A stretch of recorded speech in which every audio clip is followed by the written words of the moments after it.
Hello everybody, my name is Zul, and today we're going to be looking at how to make a custom homemade pop filter. This is a pop filter here on my Blue Snowball microphone that I actually made myself, and today I'm going to be showing you in some pretty good detail exactly how to make a pop filter just like mine. But first you may be asking, why do you need to have a pop filter? And I'll explain that now. A pop filter is a small mesh screen of either nylon or metal. What it does is it actually stops the air from your mouth when you make a hard P or B sound from hitting the membrane of the microphone and distorting your volume.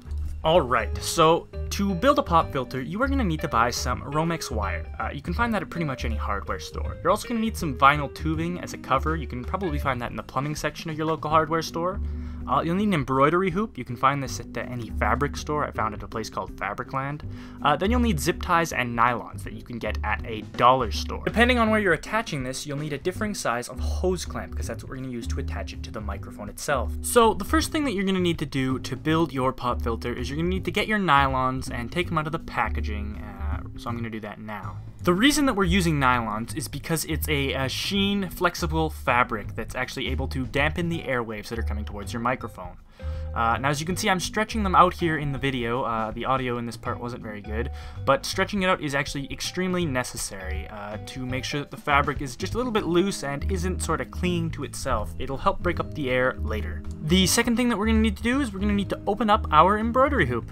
An embroidery hoop can be found at pretty much any fabric supply store, anything that sells something like that. Walmart might even carry them. It should be fairly easy for you to find. Make sure you find one that's the right size for the job, though. Here I am just unscrewing and separating the first parts. Make sure that you have a screwdriver or something like that kicking around, just so you can screw this back up nice and easily later, by the way. Alright, so for the pop filter, for this one here, we have some sort of like elasticy piece, and we're going to need to cut that off. You want to make sure that this cut is as straight as possible, so be very careful here. This is important. So the best way that I have actually found to cutting this is actually to stretch the fabric along the blade of the scissors, being very careful of my fingers, of course. One thing I have to note is that you should cut very, very slowly because you're only really going to have two chances at this, and otherwise you're going to have to go out and buy another set of nylons. Now, the nylons that we have here are actually going to be what acts as the pop filter itself. It's going to block the airwaves and prevent the popping sound in our microphone. As you can see, I'm stretching it out here in the video. This is a very important step because we actually need to make sure that it's not bunched up and too tight so that it can fit nicely across. Be very careful not to rip it though, because this can also be a problem. Then we're going to take the inner ring of our embroidery hoop and we're actually going to stretch the fabric around it, being very, very careful not to tear it, and lining up the toe so that it goes along the edge of the rim, keeping a nice evenly pulled fabric that's two layers, one on each side. It's very important to make sure that your pop filter is very smooth here, so take a lot of time to get it nice, get the fabric to be even, because you do want it to look nice. It is going to be sitting in your desk in front of your microphone, so you're going to want to make sure that this part is done properly. Once you're done that, twist the end around the bottom and get a tiny little bit of tape to hold it together so that it doesn't shrivel apart. There are several alternative ways to do this step, including folding the fabric between the two layers so that both layers are actually together on the same side of the pop filter. Now, I find this a little bit less effective, although it is easier to get the bottom piece in. The bottom piece is going to be very difficult, so use a tiny little piece of tape and then cut off the excess before you put it in. Alright, now you're going to stretch out the fabric and you're going to try and make a very straight, slow cut. Now you want to make it straight because you're going to tie the two corners together later so that you can insert the pop filter properly. So be very careful. Here's just another angle of what I was doing using my backup camera that I had running at the time of this video. You can actually see me cutting off the fabric there, and then I'm actually tying the two little ends into a knot. I'm just making a tiny little knot with the fabric, and then I'm actually going to attach a tiny little piece of duct tape that I had, just like a tiny nub of the duct tape. I unfortunately had to move it like that so I could see. The main camera wasn't able to pick it up, but a tiny piece of duct tape just to hold it together, and then I insert it into the main ring. Now, this is a very difficult part, so if you're having trouble, ask a friend to help you, because that would have made this process a whole heck of a lot easier. After finally securing it in place, screw the embroidery hoop together as tightly as possible. It was a little hard for me to do this on camera, so I did as much as I could with you being able to see. Alright, so now I'm just going to move the pop filter off to the side because now we have to make something to attach it to the stand. And that's where the wire comes in. Like I said, it's a stiff, very flexible wire that I bought. I bought way too much. I bought about 5 feet of it or so. You're only going to need a couple of inches, a foot at the most. What I'm doing here is I'm actually moving it up to my stand and kind of measuring the position roughly of where I'd want that to be. I am now going to actually cut the wire into place. It was a little bit tough because I bought some very thick wire, but I'm just here using some hedge clippers just to quickly cut the piece of wire to the desired length. Alright, now the next step requires the tubing that we took out earlier. As you can see, I'm just flexing out the black tubing that I have here. This is just something I bought at a hardware store.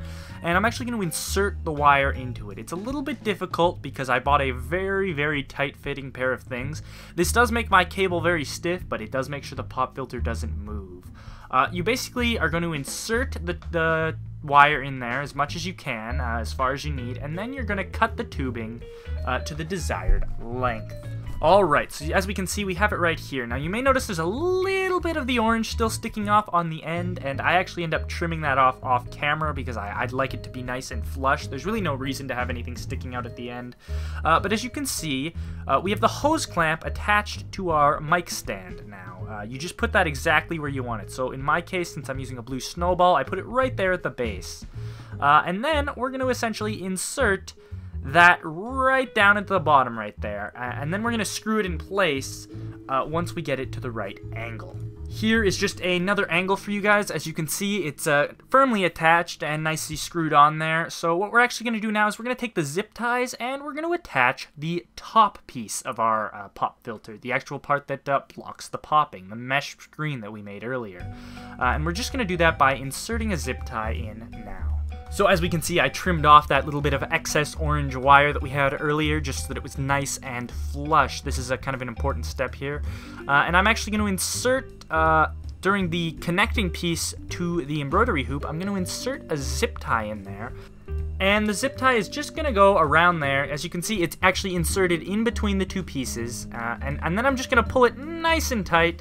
As hard as I can, making sure that the wire is actually behind the pop filter so I have a nice flat surface on the front for the aesthetic appeal of that. Alright, now all you need to do is adjust the angle of it, pull the zip tie very tight, and then just trim it off. Once you've done that, you're essentially done. Just tighten up the hose clamp as tight as you can, adjust the angle of your build so that it's just right for where you usually talk from, and that's all there is to it. Hello everybody. My name is Zoe, and today we're going to be talking about pop filters. Thank you very much for watching. I hope you found it helpful. I really did enjoy making this video, and I hope that you enjoyed watching it. If you'd like to check out some of my other stuff, I do a lot of video game modding, other things like that. Just check out some of my other videos. I got some links over here on the side. And if you'd like to see more videos like this, where I mod things in real life, leave a comment with some suggestions, and we'll see what I can do. Anyway, sorry for the long outro. I've been Zul.